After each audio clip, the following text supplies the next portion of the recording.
ഉണ്ടാകട്ടെ. നോയമ്പിൻ്റെ ഈ 4-ാം ഞായർ ഇങ്ങനെ ഒരു അവസരം ദൈവവചനവുമായി നിങ്ങളുടെ മുന്നിൽ ഈ ഒരു വിശുദ്ധ ദേവാലയത്തിൽ ഈ പ്രഭാതത്തിൽ വചനം പങ്കിടാൻ കിട്ടിയ ഒരു അവസരം തന്ന അച്ഛനോടുള്ള നന്ദി ഞാൻ ആദ്യം രേഖപ്പെടുത്തട്ടെ. ഇന്ന് നോയമ്പിൻ്റെ 4-ാം ഞായറാണ്, 4th Sunday of the lent. അപ്പോൾ ഇന്നത്തെ ധ്യാന വിഷയം എന്ന് പറയുന്നത് സകലർക്കും വീണ്ടെടുപ്പ് സാധ്യമാക്കുന്ന യേശുക്രിസ്തു, Jesus Christ who makes redemption possible for every one. ഇതിൽ ഇന്നത്തെ ധ്യാനഭാഗം എന്ന് പറയുന്നത് മത്തായി എഴുതിയ സുവിശേഷം 15-ാം അധ്യായം 21 മുതൽ 28 വരെയുള്ള വാക്യങ്ങൾ.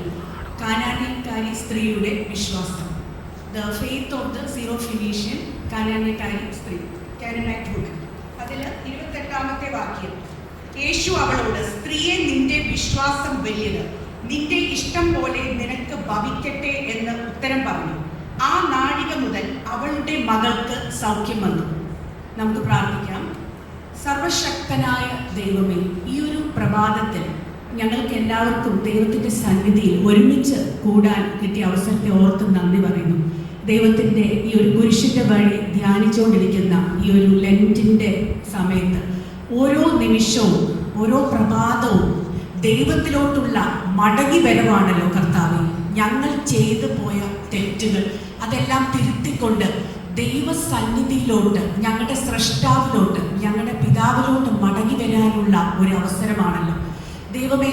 ഓരോ ധ്യാനവും, ഓരോ കുർബാനയും, ഓരോ വേർഷിപ്പും, ആരാധനയും ദൈവത്തെ കണ്ടുമുട്ടാൻ ഒരു കൂടിക്കാഴ്ച, ദൈവവുമായിട്ടുള്ള ഒരു എൻകൗണ്ടറിന് കാരണമാകണമേ കർത്താവേ. ഞങ്ങളെ ദൈവം അനുഗ്രഹിച്ച് ഞങ്ങളുടെ അതിർത്തികൾ വിസ്താരമാക്കി ദൈവം ഞങ്ങളെ എല്ലാ ആപത്തുകളിൽ നിന്നും, സാത്താന് അഗെയിൻസ്റ്റ് ആയിട്ടുള്ള എല്ലാ വിധത്തിലുള്ള പോരാട്ടങ്ങളിൽ നിന്നും ഞങ്ങളെ കാത്ത് പരിപാലിക്കണമേ. ദൈവത്തിൻ്റെ വചനം ഞങ്ങളിലൂടെ ജീവിക്കണമേ. ഒരു ആർഭാടമായിട്ട് ധരിക്കാതെ ദൈവവചനം ഞങ്ങളിലൂടെ ജീവിച്ച് അത് തലമുറയ്ക്ക് കൈമാറാനായിട്ട് ഞങ്ങളെ അനുഗ്രഹിക്കുകയും ഒരുക്കുകയും ചെയ്യണമേ. പരിശുദ്ധാത്മ ശക്തിയാൽ ഞങ്ങളെ നിറയ്ക്കണമേ. ഈ ഒരു വേദവായന ധ്യാനം ഇവിടെയുള്ള എല്ലാവർക്കും അനുഗ്രഹമാകാനും ദൈവത്തെ കണ്ടുമുട്ടാനും ഈ ആരാധനയിലൂടെ, വർഷിപ്പിലൂടെ ദൈവമേ, ഇസ്രായേൽ ജനത തന്നെ കാനാൻ ദേശം കീഴടക്കിയത് മിലിറ്ററി സ്ട്രെങ്ത് കൊണ്ട് അല്ല, ലിറ്റർജി സ്ട്രെങ്ത്. ആരാധനയിലൂടെയും വേർഷിപ്പിലൂടെയും സ്തുതിയിലൂടെയും പ്രേസിലൂടെയും ഞങ്ങൾ ചെയ്ത ഓരോ പ്രവൃത്തിയും ദൈവത്തെ മഹത്വപ്പെടുത്താൻ, ദൈവത്തെ ഗ്ലോറിഫൈ ചെയ്യാൻ ഉള്ളതായിരിക്കണമേ. എല്ലാം യേശുവിന്റെ നാമത്തിൽ അപേക്ഷിക്കുന്നു, കൃപയോടെ കേൾക്കണമേ. ആമേൻ. ഇവിടെ ഈ കാനാന്യക്കാരി സ്ത്രീയുടെ വിശ്വാസം, the faith of the Canaanite woman എന്ന് പറയുന്നത്, ഇതിൽ നമുക്ക് മനസ്സിലാവാൻ സാധിക്കുന്നു, the faith that crosses boundaries, the faith which was tested and answered. നമ്മൾ ശ്രദ്ധിച്ചാൽ കാണാം, apart from the fact that Jesus Christ was born from a woman, Jesus ക്രൈസ്റ്റിൻ്റെ പബ്ലിക് മിനിസ്ട്രിയിൽ ഒട്ടുമിക്ക ഫോളോവേഴ്സ് എന്ന് പറയുന്നത് സ്ത്രീകളായിരുന്നു. And he took the time to stop and talk to woman. അപ്പോൾ അതിൽ ഒരു സ്ത്രീയാണ് കാനാന്യക്കാരി സ്ത്രീ. വേറെ നമുക്കറിയാം, ജീസസ് എൻകൗണ്ടർ ആറ്റ് യാക്കോബിൻ്റെ കിണറ്റിൻ കീഴിലെ സമരക്കാരി സ്ത്രീ, അതുപോലെ തന്നെ രക്തസ്രാവം ബാധിച്ച സ്ത്രീ, അതുപോലെ തന്നെ the woman caught in adultery, അങ്ങനെ Mary Magdalene, Mary of Bethany, നിരവധി സ്ത്രീകൾ നമ്മൾ കാണുന്നുണ്ട്. അതുപോലെ തന്നെ പഴയ നിയമത്തിൽ, ഓൾഡ് ടെസ്റ്റമെന്റിൽ നമുക്ക് റാഹാബിൻ്റെയും റൂത്തിൻ്റെയും എക്സ്ട്രാ ഓർഡിനറി ഫെയ്ത്തും നമ്മൾ വായിച്ച് മനസ്സിലാക്കിയിട്ടുള്ളതാണ്. ബാക്കി ദൈവം തെരഞ്ഞെടുക്കപ്പെട്ടവർ വീണു പോകുമ്പോൾ നിങ്ങൾ ആർപ്പ് വിളിച്ചില്ലെങ്കിൽ ഈ കല്ലുകൾ ആർപ്പ് വിളിക്കും. അതായത് രക്ഷയുടെ ചരിത്രത്തിലേക്ക് വെളിപ്പറമ്പിൽ നിന്ന്, വഴിയോരങ്ങളിൽ നിന്ന് ആരും ശ്രദ്ധിക്കാത്ത ചില കഥാപാത്രങ്ങൾ മുന്നോട്ട് വരികയാണ്. അതായത് തെരഞ്ഞെടുക്കപ്പെട്ടവർ വിശ്വസിക്കുന്നില്ല. അപ്പോൾ ഇങ്ങനെയുള്ള വിജാതീയരായിട്ടുള്ള ആളുകൾ രക്ഷയുടെ ആ ഒരു പദ്ധതിയിലേക്ക്, ആ വഴിയിലേക്ക് മുന്നോട്ട് വരികയാണ്. അങ്ങനെ വന്ന 2 സ്ത്രീകളാണ് റഹാബും റൂത്തും. അതുപോലെ തന്നെ നമുക്കറിയാം, ഇവർ യേശുക്രിസ്തുവിൻ്റെ വംശാവലി പട്ടികയിൽ, ജീനിയോളജിയിൽ നമ്മൾ കാണുന്ന 4 സ്ത്രീകളാണ്. ബത്ശേബ, താമാർ, റാഹാബ്, റൂത്ത്. യേശുക്രിസ്തുവിന്റെ മുതുമുത്തശ്ശികളായിട്ട് മാറിയ ഇവർ. ഇപ്പൊ നമുക്ക് എല്ലാവർക്കും അറിയാം, യാതൊരു അവകാശവാദവും ഒന്നും ക്ലെയിം ചെയ്യാനില്ലാത്ത സ്ത്രീകളാണ്. എന്നിരുന്നാലും അവരെ വ്യത്യസ്തരാക്കിയത് അവരുടെ എക്സ്ട്രാ ഓർഡിനറി ഫെയ്ത്ത്, സമർപ്പണം, ദൈവാശ്രയം. അവരെല്ലാം ചോദ്യം ചെയ്യാതെ ദൈവത്തിൽ സമർപ്പിച്ചു. ഇത് തന്നെയാണ് നമുക്ക് ഈ കനാന്യക്കാരി സ്ത്രീയിൽ കാണുന്നത്. യേശുക്രിസ്തു എന്ന് പറയുന്നത്, Jesus Christ was A very good teacher and he taught in parables. നമുക്ക് മനസ്സിലാക്കാവുന്ന, കാരണം ജീസസ് ക്രൈസ്റ്റ് അങ്ങനെ ഒരു സാധാരണമായിട്ടുള്ള ഒരു ബാക്ക്ഗ്രൗണ്ടിൽ വളർന്നു വന്ന ഒരു വ്യക്തിയാണ്. He was bonded to his family and to his community. അതുകൊണ്ട് തന്നെ പാരബിൾസിലൂടെ, ഉപമകളിലൂടെയാണ് ദൈവം കിങ്ഡം ഓഫ് ഗോഡ് പ്രസംഗിക്കുകയും അത് മനസ്സിലാക്കി കൊടുക്കുകയും ചെയ്തത്. സാധാരണമായിട്ടുള്ള എല്ലാവർക്കും മനസ്സിലാവുന്ന മണ്ണ്, വിത്ത്, കലപ്പ എന്നുള്ള രീതിയിൽ വിധക്കാരന്റെ ഉപമ, കളകളുടെ ഉപമ, ധനവാനും ലാസറസിന്റെ ഉപമ, ഇങ്ങനെയുള്ള ഉപമകളിലൂടെയാണ് ദൈവം കിങ്ഡം ഓഫ് ഗോഡ് മനസ്സിലാക്കി കൊടുത്തത്. അപ്പൊ അങ്ങനെ പാരബിൾ ഇൻ ആക്ഷനും, അതായത് അത്തിവൃക്ഷത്തെ ശപിക്കുന്നത്. അങ്ങനെ ഈ കനാന്യക്കാരി സ്ത്രീയുടെ ഉപമ എന്ന് പറയുന്നത് it is A parable in action. കാരണം യേശുക്രിസ്തു, നമ്മളിത് ഈ മത്തായി എഴുതിയ സുവിശേഷം നമ്മൾ വായിക്കുമ്പോൾ മനസ്സിലാക്കും, ഒരു ഹോളി ലാൻഡിൽ നിന്നും ഒരു അൺഹോളി ലാൻഡ്, ടൈർ സിദോൺ എന്ന് പറയുന്ന അവിശുദ്ധമായിട്ടുള്ള വിജാതിരായിട്ടുള്ള ജെന്റൈൽസ് താമസിക്കുന്ന ഒരു നാട്ടിലോട്ട് പ്രവേശിക്കുകയാണ്. ഈ ഹോളി ലാൻഡിലുള്ളവർ, പ്രമാണികൾ, നിയമം അറിയാവുന്നവർ, മെഷിഹായെ കാത്തിരുന്നവർ, those people who were waiting for the Messiah, അവർ ദൈവത്തെ വിശ്വസിച്ചിരുന്നില്ല. അവർ ഫരീസേയത്വം എന്ന് പറയും. വേറൊരു രീതിയിൽ പറയുകയാണെങ്കിൽ പെലാജിയനിസം, അതായത് നമ്മുടെ കഴിവ്, എൻ്റെ മിടുക്ക്, എൻ്റെ കഴിവ് കൊണ്ടാണ് ഞാൻ രക്ഷ നേടിയെടുത്തത്, ഞാൻ ഇങ്ങനെയൊക്കെ ചെയ്തു, ഇത്രയൊക്കെ സാക്രിഫൈസ് ചെയ്തു. അപ്പോൾ നമ്മൾ ദൈവത്തെ ഗ്ലോറിഫൈ ചെയ്യാതെ, ദൈവത്തെ കൃപ, ദൈവം നമുക്ക് ദാനമായിട്ട് തന്ന കൃപ, മേഴ്സി, അതിൽ വിശ്വസിക്കാതെ സ്വന്തം പ്രവൃത്തികളിൽ വിശ്വസിക്കുന്നവരാണ് ഈ പെലാജിയസ് ആയിട്ടുള്ള ആറ്റിറ്റ്യൂഡ് ഉള്ളവർ. അപ്പൊ അതുകൊണ്ട് തന്നെ ആ ഹോളി ലാൻഡിലുള്ളവർ, ദൈവം തെരഞ്ഞെടുത്തവർ, ചോസൺ പീപ്പിൾ, അവർ ദൈവത്തിന്റെ ഈ മിറക്കിൾസും അത്ഭുതങ്ങളും പ്രവചനവും ഒന്നൊക്കെ കണ്ടിരുന്നുവെങ്കിലും അവർ ദൈവത്തെ ഒരു പ്രവാചകനായിട്ട് പോലും അംഗീകരിച്ചിരുന്നില്ല. അപ്പോഴാണ് ദൈവം ഇങ്ങനെ ഒരു അൺഹോളി ലാൻഡ്, ടൈർ സിദോണിലെത്തുന്നത്. എനിക്ക് തോന്നുന്നത് നമ്മുടെ ഈ ഒരു ദൈവത്തിന്റെ രക്ഷയുടെ സന്ദേശം, സുവിശേഷം, നമ്മൾ പരമ്പരാഗതമായിട്ടുള്ള ക്രിസ്ത്യാനികൾ, those people who are bone Christians, നമ്മൾ തഴക്കവും പഴക്കവും വന്ന് കേട്ട് കേട്ട് കേട്ട് കേട്ട് ഈ സുവിശേഷം നമ്മൾക്ക് തഴമ്പ് ബാധിച്ചിരിക്കുകയാണ്. ഇതൊന്നും നമ്മുടെ ഹൃദയത്തിലോട്ട് കയറുന്നില്ല. അതുകൊണ്ട് തന്നെ വിജാതിയർക്കാണ് ഒന്നുകൂടി ഈ സുവിശേഷം എക്സ്ട്രാ ഓർഡിനറി ആയിട്ട് തോന്നുന്നതും അവർ അത് വിശ്വസിക്കുന്നത്. അപ്പൊ നമ്മൾ ഇവിടെ മനസ്സിലാക്കുന്നു, ഈ കനാന്യക്കാരി സ്ത്രീ യേശുക്രിസ്തുവിന്റെ അടുത്തേക്ക് അവരുടെ ഡീമൻ പൊസസ്ഡ് ആയിട്ടുള്ള മകളെ സൗഖ്യപ്പെടുത്താനായിട്ട് കേട് അപേക്ഷിക്കുകയാണ്. അപ്പൊ 3 തവണ യാതൊരു ദയാദാക്ഷിണ്യവും ഇല്ലാതെ, കരുണയില്ലാതെ നിന്ദിക്കുകയാണ്, നിരാകരിക്കുകയാണ്, പുച്ഛിക്കുകയാണ്, ഉപേക്ഷിക്കുകയാണ് 3 തവണ. അപ്പോൾ ഈ ഒരു സ്ത്രീ, ആദ്യം കനാന്യക്കാരി സ്ത്രീ വന്ന് യേശുക്രിസ്തുവിനോട് പറയാണ്, ദൈവമേ എൻ്റെ മകളെ സൗഖ്യമാക്കണമേ. അപ്പൊ ഫസ്റ്റ് റെസ്പോൺസ് എന്ന് പറയുന്നത് നെഗറ്റീവാണ്, യാതൊരു ഉത്തരവും പറയുന്നില്ല, സൈലൻസ്. ഇപ്പൊ രണ്ടാമതും ഈ സ്ത്രീ വന്ന് പറയുന്നുണ്ട്, രണ്ടാമത് കണ്ടു, എൻ്റെ മകൾക്ക് ഭൂതോപദ്രവം കഠിനമായിരിക്കുന്നു എന്ന് നിലവിളിച്ച് പറഞ്ഞു. അവൻ അവളോട് ഒരു വാക്കും ഉത്തരം പറഞ്ഞില്ല. ഇതാണ് ഫസ്റ്റ് റെസ്പോൺസ്. അപ്പൊ അത് കഴിഞ്ഞപ്പോൾ അവന്റെ ശിഷ്യന്മാർ അടുക്കെ വന്ന് പറഞ്ഞു, അവൾ നമ്മുടെ പിന്നാലെ നിലവിളിച്ചുകൊണ്ട് വരുന്നു, അവളെ വേഗം പറഞ്ഞയക്കണമേ എന്ന് പറഞ്ഞു. അപ്പൊ അതിനും രണ്ടാമത്തെ റെസ്പോൺസും നെഗറ്റീവായിരുന്നു. യേശുക്രിസ്തു പറയാണ്, ഇസ്രായേൽ ഗൃഹത്തിലെ കാണാതെ പോയ ആടുകളുടെ അടുത്തേക്കല്ലാതെ എന്നെ അയച്ചിട്ടില്ല. ലോസ്റ്റ് ഷീപ്പ് ഓഫ് ഇസ്രായേലിന് വേണ്ടിയാണ് ദൈവത്തെ അയച്ചിരിക്കുന്നത്. അപ്പൊ സെക്കൻഡ് റെസ്പോൺസും നെഗറ്റീവായിരുന്നു. അപ്പോൾ പിന്നെയും ആ സ്ത്രീ വന്ന്, കർത്താവേ എന്നെ സഹായിക്കണമേ എന്ന് പറഞ്ഞ് അവനെ നമസ്കരിച്ചു. അതായത് യേശുക്രിസ്തുവിനെ നീൽ ഡൗൺ ചെയ്തിട്ട് പിന്നെയും ആ സ്ത്രീ പറയാണ്, പ്ലീസ് ഗോഡ് ഹെൽപ്പ് മീ. കാരണം അത്രയ്ക്കും ട്രസ്റ്റ് ആണ് ഉണ്ടായിരുന്നത്. ഇതിൽ ആദ്യം ഈ സ്ത്രീ, കനാന്യക്കാരി സ്ത്രീ, യേശുവിനെ സംബോധന ചെയ്യുന്നത് തന്നെ സൺ ഓഫ് ഡേവിഡ് എന്നാണ്. അപ്പൊ അതിൽ തന്നെ she has proclaimed that he is the Messiah. അതായത് യഹൂദ ഗോത്രത്തിൽ നിന്ന് ഒരു സിംഹം ജനിക്കും, അത് യേശുക്രിസ്തു ആണെന്നുള്ള ആ ഒരു തിരിച്ചറിവ് ഈ വിജാതിയായിട്ടുള്ള കനാന്യ സ്ത്രീക്ക് ഉണ്ടായിരുന്നു. സൺ ഓഫ് ഡേവിഡ് എന്നുള്ള സംബോധനയിൽ തന്നെ. അപ്പോൾ അത് രണ്ടാമത്തെ തവണയും പറയുന്നു, അവനോ മക്കളുടെ അപ്പം എടുത്ത് നായ്ക്കുട്ടികൾക്ക് ഇട്ടുകൊടുക്കുന്നത് നന്നല്ല എന്ന് പറഞ്ഞു. അപ്പോൾ ഇതില് മൂന്നാമത്തെ റെസ്പോൺസും നെഗറ്റീവാണ്. ഫസ്റ്റ് റെസ്പോൺസ് യേശുക്രിസ്തു ഒരു അക്ഷരവും മിണ്ടുന്നില്ല, സൈലൻസ്. രണ്ടാമത്തെ റെസ്പോൺസ് ജീസസ് പറയാണ്, ഞാൻ ലോസ്റ്റ് ഷീപ്പ് ഓഫ് ഇസ്രായേലിനാണ് വന്നത്. ഈ മൂന്നാമത് നെഗറ്റീവ് റെസ്പോൺസ് ആണ്, മക്കളുടെ അപ്പം എടുത്ത് നായ്ക്കുട്ടികൾക്ക് ഇട്ടുകൊടുക്കുന്നത് ശരിയല്ല. ഇത് ആ ബൈബിൾ എഴുതിയ പശ്ചാത്തലത്തിൽ സോഷ്യോ കൾച്ചറൽ ആയിട്ടുള്ള ആ ഒരു ബാക്ക്ഗ്രൗണ്ടിൽ നായ എന്നൊക്കെ പറയുമ്പോൾ ഒരു വിജാതിയൻ അല്ലെങ്കിൽ ശരീരം കൊണ്ട് തെറ്റ് ചെയ്ത ഒരു വ്യക്തി എന്നുള്ള രീതിയിലൊക്കെയാണ് ആ ഒരു പശ്ചാത്തലത്തിൽ വരുന്നത്. അപ്പൊ മക്കളുടെ അപ്പം എടുത്ത് നായ്ക്കൾക്ക് കൊടുക്കില്ല എന്നുള്ള ഡെറഗേറ്ററി ഹ്യൂമിലിയേറ്റിംഗ് ആയിട്ടുള്ള ഒരു റെസ്പോൺസ് ആണ് മൂന്നാമത് വരുന്നത്. അപ്പോഴും ആ സ്ത്രീ പെർസിസ്റ്റന്റ് ആയിട്ടുള്ള ഗിവ് അപ്പ് ചെയ്യാത്ത ഒരു ഫെയ്ത്ത് ആണ് നമ്മൾ കാണുന്നത്. നമ്മൾ അതാണ് മനസ്സിലാക്കുകയും പാഠമാക്കുകയും ചെയ്യേണ്ടത്. അപ്പൊ ഇതില് ആ സ്ത്രീ പറയുന്നുണ്ട്, അതേ കർത്താവ്, നായ്ക്കുട്ടികളും ഉടയവരുടെ മേശയിൽ നിന്ന് വീഴുന്ന നുറുക്കുകൾ തിന്നുന്നുണ്ടല്ലോ. അപ്പൊ അവര് സമ്മതിക്കുകയാണ്, അതേ കർത്താവ്, നായ തന്നെയാണെന്നുള്ളത്. അതായത് വിജാതീയരാണ്. അത്രയും ഒരു ഹംബിൾ ആയിട്ടുള്ള, ശരിക്കും ലോകത്തിൽ തന്നെ ഏറ്റവും വലിയ സുഹൃതം എന്ന് പറയുന്നത് എളിമയാണ്.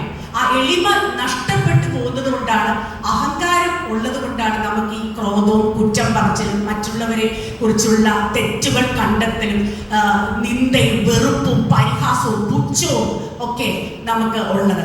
ഈ എളിമയാണ് ലോകത്തിൽ തന്നെ ഏറ്റവും വലിയ വെർച്യു, പുണ്യം എന്ന് പറയുന്നത്. അപ്പൊ അതുകൊണ്ട് തന്നെ 3 തവണ വളരെ നെഗറ്റീവായിട്ടുള്ള റെസ്പോൺസ് ആണ് കാണുന്നത്. ഇത് ശരിക്കും കർത്താവിന്റെ 12 അപ്പോസ്തലന്മാരെ കാണിക്കാനുള്ള പാരബിൾ ഇൻ ആക്ഷൻ ആണ്. അത്തിവൃക്ഷത്തെ ശമിച്ചതുപോലെ തന്നെ വാക്കുകളുടെ ഉപമ മാത്രമല്ല, പ്രവൃത്തികളുടെ ഉപമ കൂടിയുണ്ട്. അതായത് നിങ്ങൾ യഹൂദന്മാര്, പ്രമാണികള്, നിയമം അറിയാവുന്നവര്, മിശിഹായെ കാത്തിരിക്കുന്നവര്, ഇതാ വചനം, ഇതാ സൗഖ്യം, ഇതാ സുവിശേഷം എന്ന് അങ്ങോട്ട് വെച്ച് നീട്ടുമ്പോൾ അവർക്കത് വേണ്ട, അവർക്കത് വിശ്വാസമില്ല. അപ്പൊ വിജാതിയരായിട്ടുള്ളവർ, അതായത് തെരഞ്ഞെടുക്കപ്പെട്ടവർ, when God's chosen people fall, അപ്പോ വഴിയോരങ്ങളിൽ നിന്ന് കെവറിൻകാരനായ ശിമിയോനൊക്കെ പോലെ വഴിയോരങ്ങളിൽ നിന്ന് നമ്മൾ തീരെയും വിചാരിക്കാത്ത ആളുകളാണ് ഈ രക്ഷയുടെ പാതയിലേക്ക് മുന്നോട്ട് വരുന്നത്. അപ്പൊ ഇതിലൊരു വലിയൊരു സന്ദേശം എന്താന്ന് ചോദിച്ചാൽ, ഒന്നാമതായിട്ട് ഈ ഒരു സ്ത്രീയുടെ മകളോടുള്ള വലിയൊരു സ്നേഹം, അതുമാത്രമല്ല പെർസിസ്റ്റൻസ്, പ്രയറിൽ ഗിവ് അപ്പ് ചെയ്യാതെ ദൈവത്തെ ആരാധിക്കുന്നു എന്നുള്ളതാണ്. ഞാൻ മനസ്സിലാക്കുന്നത് എന്താന്ന് ചോദിച്ചാൽ, നമുക്ക് നമ്മുടെ ജീവിതത്തിൽ തെറ്റായിട്ടുള്ള അറിവുകളിലാണ് ഇന്ന് വിശ്വാസം. നമ്മളെല്ലാം പള്ളിയിൽ വരുന്നതും ഒക്കെ പലപ്പോഴും ചിലപ്പോൾ ഒരു എന്റർടൈൻമെന്റ് പോലെ ഒക്കെ കാണുന്നു. എന്നാൽ ദ ചേർച്ച് എന്ന് പറയുന്നത് it is not an audience to be entertained, but it is an army to be empowered for Christ. യേശു ക്രിസ്തുവിലോട്ടുള്ള ഒരു ആർമിയാണ്. അതും മാത്രമല്ല, നമ്മൾ ഇന്നത്തെ ഒരു ലോകത്തിന്റെ, ഇന്നത്തെ ഒരു കണ്ടംപററി ആയിട്ടുള്ള ലോകത്തിന്റെ പോക്ക് നോക്കുകയാണെങ്കിൽ നമുക്ക് മനസ്സിലാകും. അതായത് അസത്യങ്ങളെയും അർത്ഥസത്യങ്ങളുടെയും പിന്നാലെയാണ് ഇന്ന് ലോകം. അതായത് the crowd chose Barabbas not because they loved him but because they hated the truth. സത്യം അവർക്ക് വെറുപ്പായി. ഇത് തന്നെയാണ് ഇന്ന് ലോകത്ത് കാണുന്നത്. ഇപ്പോ മോശ 12 ചാരന്മാരെയാണ് കാനാൻ ദേശത്തേക്ക് അയച്ചത്. 10 പേർ വന്ന് മടങ്ങി വന്നത് ഈ ദേശം കീഴടക്കാൻ സാധിക്കത്തില്ല എന്ന് പറഞ്ഞാണ്. അതായത് കാനാൻ ദേശം കീഴടക്കാൻ സാധിക്കത്തില്ല എന്നാണ് 10 ചാരന്മാരും മോശയോട് പറഞ്ഞത്. അപ്പൊ ഇസ്രായേൽക്കാർ കാനാൻകാരെ ഭയപ്പെട്ടു. 2 ചാരന്മാര് ജോഷുവയും കാലേബും മാത്രമാണ് ഇത് കീഴടക്കാൻ സാധിക്കുമെന്നുള്ള സത്യം പറഞ്ഞത്. നമുക്കറിയാം, പിന്നെ 40 വർഷം കഴിഞ്ഞ് റാഹാബിന്റെ അടുത്ത് പോകുമ്പോൾ 2 ചാരന്മാരെ ജോഷുവായി, അതായത് മോശ ആവർത്തിച്ച തെറ്റ് പിന്നീട് ജോഷു ആവർത്തിക്കുന്നില്ല. 12 പേരെ അയക്കുന്നില്ല, 2 പേരെയാണ് അയക്കുന്നത്. അപ്പോ നേരെ വിപരീതമാണ് റാഹാബ് പറയുന്നത്. അതായത് ഈജിപ്തിൽ നിന്നും നിങ്ങളുടെ ദൈവമായ കർത്താവ് ഇസ്രായേൽ ജനതയെ നടത്തിയ വഴികൾ കണ്ട് കാനാൻ ജനത ഭയപ്പെട്ടിരിക്കുകയാണ് എന്നുള്ള നേരെ വിപരീതമായിട്ടുള്ള ഒരു മെസ്സേജ് ആണ് കൊടുത്തത്.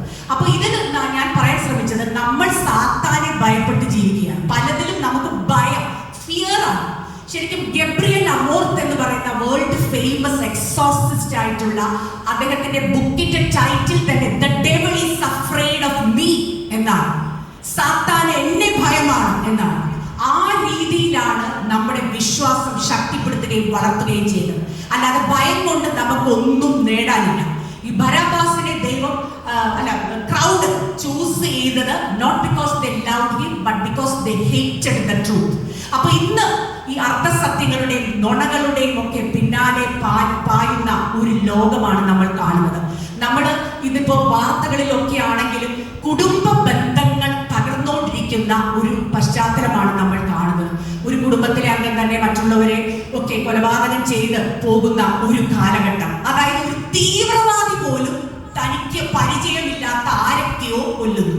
പക്ഷേ നമ്മൾ ഇന്നത്തെ കാലഘട്ടത്തിൽ കാണുന്നു അമ്മയെ കൊല്ലുന്ന മകൻ, സഹോദരനെ കൊല്ലുന്ന സഹോദരൻ, കൂടെ പഠിക്കുന്ന സഹപാഠിയെ യാതൊരു കരുണയുമില്ലാതെ കൊലപാതകം ചെയ്യും. അതിന് യാതൊരു കുറ്റബോധവും ഇല്ലാത്ത ഒരു മനസ്സ്.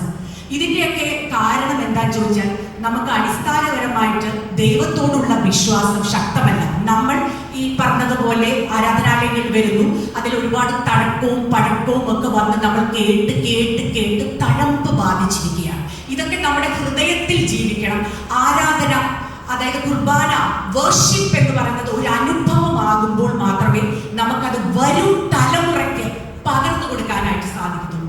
കഴിഞ്ഞ ദിവസം ഞാൻ ജോയ് അൽക്കാസിന്റെ ഒരു മീറ്റിൽ പോയപ്പോൾ അദ്ദേഹത്തിനോട് ഈ മാർക്കറ്റിങ്ങിന്റെ പുതിയ തന്ത്രങ്ങൾ ചോദിച്ചപ്പോൾ അദ്ദേഹം പറയുന്നുണ്ടായിരുന്നു, ഇപ്പൊ പത്രത്തിൽ ഇട്ടിട്ട് വലിയ കാര്യമില്ല, സോഷ്യൽ മീഡിയയിലാണ് ഏറ്റവും കൂടുതൽ മാർക്കറ്റിംഗ് വരുന്നത്. പക്ഷെ അദ്ദേഹം പറഞ്ഞ ഒരു സെന്റൻസ് ഉണ്ടായിരുന്നു, ഇന്നത്തെ യുവതലമുറ അധികം സ്വർണമൊന്നും വാങ്ങുന്നില്ല, എന്നിരുന്നാലും അവരെ ഇൻഫ്ലുവൻസ് ചെയ്യുന്നത് മുതിർന്നവരാണ്, അവർ പത്രം വായിക്കുന്നുണ്ട്.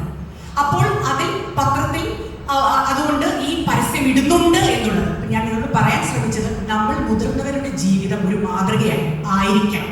ബൈബിൾ എന്ന് പറയുന്നത് നമ്മുടെ ജീവിതമാണ്, നമ്മളെ കാണാനും കണ്ടെത്താനുമായിട്ട് സാധിക്കുന്നു.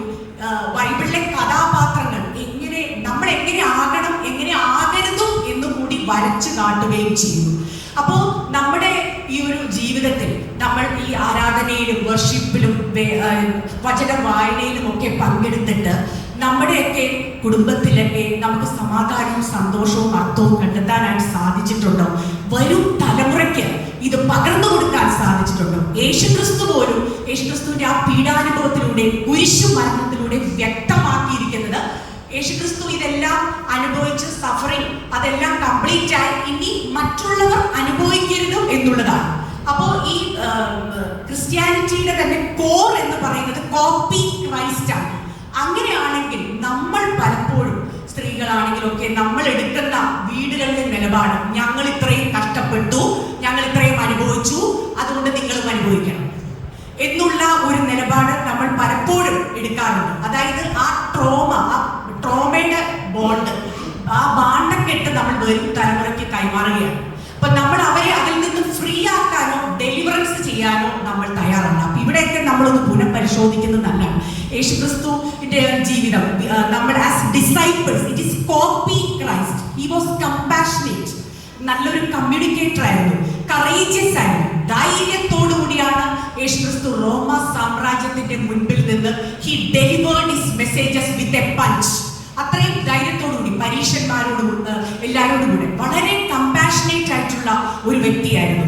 നല്ല കരിസ്മ ഉണ്ടായിരുന്നു. ഒരു തവണ കണ്ടവർ പിന്നെയും പിന്നെയും കാണണമെന്ന് ആഗ്രഹിച്ചു. അതുകൊണ്ടാണ് അത്രയും ആൾക്കൂട്ടമൊക്കെ ഉണ്ടായത്. അപ്പൊ ഇതൊക്കെ when we are copying Christ, നമ്മൾക്ക് നമ്മുടെ മാർഗം എങ്ങനെയാണ് എന്നത് കൂടി ചിന്തിക്കേണ്ടിയിരിക്കുന്നു. അപ്പൊ കഴിഞ്ഞ ദിവസം മാർച്ച് 20 എന്ന് പറയുന്നത് ലോക സന്തോഷ ദിനമായിരുന്നു.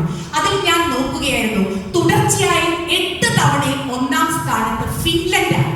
ഫിൻലൻഡ് എന്ന് പറയുന്ന രാജ്യം, അത് കഴിഞ്ഞ് പിന്നെ ഡെൻമാർക്ക്, നോർവേ, സ്വീഡൻ.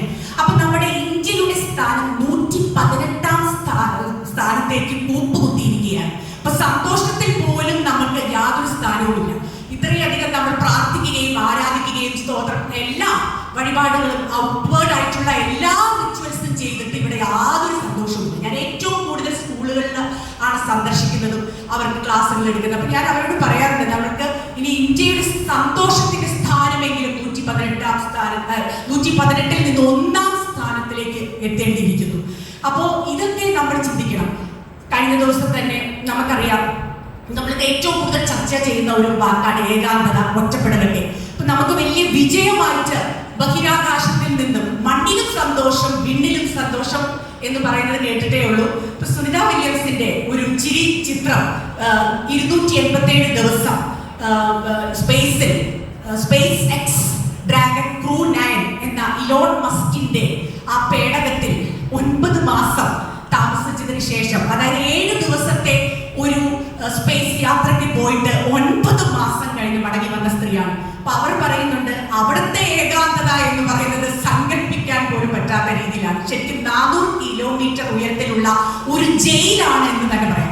ഞാൻ ചിന്തിക്കുകയായിരുന്നു, നമുക്ക് ഒരു നിമിഷം ഒരു ലിഫ്റ്റിൽ കുടുങ്ങിയാൽ തന്നെ നമുക്ക് ആകെ വെപ്രാളമാണ്. അപ്പോൾ ഈ ഒരു സ്പേസ് പേടകത്തിൽ 9 മാസം എന്നൊക്കെ പറയുന്നത്, അപ്പൊ അതിലെന്നെ ഏറെ ആകർഷിച്ച ഒരു ചിത്രമാണ് കഴിഞ്ഞ ദിവസം മനോരമയിൽ ഞാൻ കണ്ടത്, സുനിത വില്യംസിന്റെ ചിരി ചിത്രം. അപ്പൊ അതില് ഒരു ക്യാപ്ഷൻ ഉണ്ടായിരുന്നു, അതായത് 2 തവണ സ്പേസിൽ നിന്ന് ഭൂമിയിലോട്ട് വന്നല്ലോ. അപ്പൊ അന്ന് കുഞ്ഞ് കണ്ണുനീറായിട്ട് വന്നു, ഇന്ന് പുഞ്ചിരി പൂക്കളുമായിട്ട് വന്നു. ഇതിന്റെ രണ്ടിന്റെയും ഇടവേള എന്ന് പറയുന്നത് 9 മാസം. 2 തവണ ഭൂമിയിലോട്ട് വന്നു. ആദ്യം കുഞ്ഞു ബേബി ആയിട്ട് വന്നപ്പോ സ്വാഭാവികമായിട്ട് കരയല്ലോ. 2ാമത്തെ തവണ ഭൂമിയിലോട്ട് വന്നപ്പോ ഫുൾ പുഞ്ചിരി പൂക്കളുമായിട്ടാണ്. അപ്പൊ ഇങ്ങനെ നമുക്ക് ദൈവത്തിന്റെ ആരാധനയും നമുക്ക് ദൈവവചനവും ഒക്കെ അനുഭവമാകണമെങ്കിൽ, ഹൃദയത്തിൽ സ്പർശിക്കണമെങ്കിൽ, ഇതുപോലെ നമ്മൾ പുഞ്ചിരിച്ചുകൊണ്ട് പരിശുദ്ധാത്മ ശക്തിയാൽ നമ്മൾ നിറഞ്ഞ് നമ്മൾ കേൾക്കുക മാത്രമല്ല, നമ്മൾക്കും ഒരു അനുഭവമായിരിക്കണം. നമ്മൾക്കും ജീസസിനെ എൻകൗണ്ടർ ചെയ്യാൻ സാധിക്കണം. ഇപ്പൊ ഡമാസ്കസിന്റെ നഗരവാതിൽ വെച്ച് സൗൾ ഉദ്ധിതനായ യേശുവിനെ കണ്ടുമുട്ടി. യാക്കോബിന്റെ കിണറ്റിൻകരയിൽ സമറിയക്കാരി സ്ത്രീ യേശുവിനെ കണ്ടുമുട്ടി. ഇറ്റ് വാസ് ഒരു longest dialogue in the Bible. അതുപോലെ സക്കേവൂസും യേശുവിനെ കണ്ടുമുട്ടി. അപ്പോ നമ്മുടെയൊക്കെ ജീവിതത്തിലും ഈ ഒരു കണ്ടുമുട്ടൽ, ജീസസ് എൻകൗണ്ടർ ഉണ്ടാകുമ്പോൾ മാത്രമാണ് നമ്മുടെ ആരാധനയും വേർഷിപ്പും നമ്മുടെ കുടുംബവും ഒക്കെ തിരുകുടുംബം പോലെ അത് ഫ്ലറിഷ് ചെയ്ത് അത് ഫലമണിയുന്നത് അപ്പോഴാണ്. അപ്പൊ ഈ സാത്താനെ നമ്മൾ ഭയപ്പെടേണ്ട കാര്യമില്ല. ഗബ്രിയേൽ അമോർത്തിന്റെ പുസ്തകം പോലെ the devil is afraid of me, അങ്ങനെയാണ് നമ്മൾ ചിന്തിക്കുന്നത്. കാരണം യാതൊന്നിനും ഭയത്തിനോ ആൻസൈറ്റിക്കോ ഒന്നിനും ഒരു സ്ഥാനമില്ല. ഇന്നിപ്പോ റിജക്ഷന്റെയും ഒറ്റപ്പെടലിന്റെയും ഒക്കെ ഈ ഒരു ലോകത്ത് ഈ കാനാന്യക്കാരി സ്ത്രീയുടെ ആ ഒരു വിശ്വാസം പാരബിൾ ഇൻ ആക്ഷനിലൂടെ ദൈവം കാണിച്ചു തരുന്നത്, ദൈവത്തിന്റെ അപ്പോസ്തലന്മാർ, യേശുക്രിസ്തുവിന്റെ അപ്പോസ്തലന്മാർക്ക് പ്രത്യേകിച്ച്, അതായത് വിജാതിയരായിട്ടുള്ള ജനതയ്ക്ക് യേശുവിനോടുള്ള അചഞ്ചലമായിട്ടുള്ള വിശ്വാസമാണ്. ഈ ഒരു നമുക്ക് ദൈവത്തെ പ്രസാദിപ്പിക്കാനായിട്ട് എന്താണ് വഴി എന്ന് ചോദിച്ചാൽ, നമ്മൾ ഈ ഔട്ട്വേർഡ് ആയിട്ടുള്ള റിച്വൽസിനും ഒന്നിനും പോകാതെ ദൈവത്തോടുള്ള വിശ്വാസവും സമർപ്പണവും ആശ്രയബോധവും പൂർണ്ണമായിട്ടുള്ള സറണ്ടറുമാണ് ദൈവം നമ്മളിൽ നിന്ന് ഉദ്ദേശിക്കുന്നത്. അപ്പൊ ഇത് നമ്മൾ ഈ ഒരു അൺകണ്ടീഷണൽ ആയിട്ടുള്ള എക്സ്ട്രാ ഓർഡിനറി ആയിട്ടുള്ള ഫെയ്ത്ത് നമുക്ക് ഉണ്ടാവുന്നിടത്തോളം നമുക്ക് ഏത് ഒരു പ്രതിസന്ധിയും ഏതൊരു ചലഞ്ചിനെയും നമുക്ക് അതിജീവിക്കാനായിട്ട് സാധിക്കും. ഈ ഒരു നോയമ്പ് കാലം, നമ്മൾ ഈ ഒരു ലെന്റ് സീസൺ, നമ്മൾ യേശുക്രിസ്തുവിന്റെ ആ ഒരു കുരിശിലേക്കുള്ള യാത്ര ധ്യാനിക്കുകയും മെഡിറ്റേറ്റ് ചെയ്യുന്ന സമയത്ത് ഇത് വലിയൊരു ട്രാൻസ്ഫോർമേഷനും ഒരു ആന്തരികമായിട്ടുള്ള സൗഖ്യത്തിനും ക്ഷമയ്ക്കായിട്ടും തെറ്റുകൾ തിരുത്താനും ദൈവത്തിലോട്ടുള്ള ഒരു മടക്ക യാത്ര, റിട്ടേൺ ബാക്ക്, കം ബാക്ക്. കാരണം നമുക്കറിയാം, ബൈബിളിൽ തന്നെ ഏതൊരു വ്യക്തിയെ എടുത്താലും അവർക്കൊക്കെ വീഴ്ചകൾ സംഭവിച്ചിട്ടുണ്ട്. മോശയ്ക്ക് സംഭവിച്ചിട്ടുണ്ട്, ശലോമോന് സംഭവിച്ചിട്ടുണ്ട്. ഇപ്പൊ ന്യായാധിപന്മാരുടെ പുസ്തകം എടുക്കുകയാണെങ്കിൽ ഗിദെയോൻ, ജെഫ്ത, സാംസൺ, എല്ലാവർക്കും വീഴ്ചകൾ സംഭവിച്ചിട്ടുണ്ട്. അപ്പൊ പലപ്പോഴും തെറ്റുപറ്റി നമ്മൾ മിസ്പ്ലേസ്ഡ് ആവാനാണ് ചാൻസ് കൂടുതൽ. പക്ഷെ എന്നിരുന്നാലും തെറ്റ് പറ്റിയിട്ട് അത് തിരുത്തി മടങ്ങി വന്ന് ഫിനിഷിംഗ് പോയിന്റിലോട്ട് ഏറ്റവും അർത്ഥവത്തായിട്ട് ഓടി നമ്മുടെ look to Jesus and run the race എന്ന് ഞാൻ പറയുന്നതിൽ ഉദ്ദേശിക്കുന്നത് നമ്മുടെ ഫിനിഷിംഗ് പോയിന്റ് നന്നാക്കിയാൽ മതി. ഈ തുടക്കത്തിൽ നമ്മൾക്ക് തെറ്റുകളും പാളിച്ചകളും ഒക്കെ വരുന്നത് ഹ്യൂമൻ ബ്രോക്കൺനെസ് ആണ്. ബൈബിൾ അത് തന്നെയാണ് കാണിക്കുന്നത്, മനുഷ്യരുടെ ബ്രോക്കൺനെസ്. പക്ഷേ അത് തിരുത്തി മടങ്ങി വരാനുള്ള ഒരു ചാൻസ് നമുക്ക് തരുന്നു. അപ്പൊ നമ്മുടെ പൂർവ്വപിതാക്കന്മാർ, അബ്രഹാമിന്റെ ഒക്കെ വിശ്വാസം, ആ പൂർവ്വ പിതാക്കന്മാർ ഏബ്രഹാം, ഐസക് ആൻഡ് ജേക്കബ്, അതുപോലെ തന്നെ പൂർവ്വമാതാവ് സാറ, ലേയ, റാഹേൽ, റെബേക്ക, ഇവരുടെ ഒക്കെ വിശ്വാസങ്ങൾ നമുക്ക് മാതൃകയാക്കി നമുക്ക് വരും തലമുറയ്ക്ക് ഒരു അനുഗ്രഹമാവാനായിട്ട് ഈ ഒരു ദിവസം സാധ്യമാവട്ടെ. നിങ്ങൾക്ക് ഈ ആരാധനയും വേർഷിപ്പും കുർബാനയിലൂടെയൊക്കെ ദൈവത്തെ കണ്ടുമുട്ടാനിടയാവട്ടെ. ഉദിതനായ കർത്താവിൻ്റെ തിരുമുറിവുകൾ നമ്മുടെ ഹൃദയത്തിൽ പതിക്കട്ടെ. നന്ദി.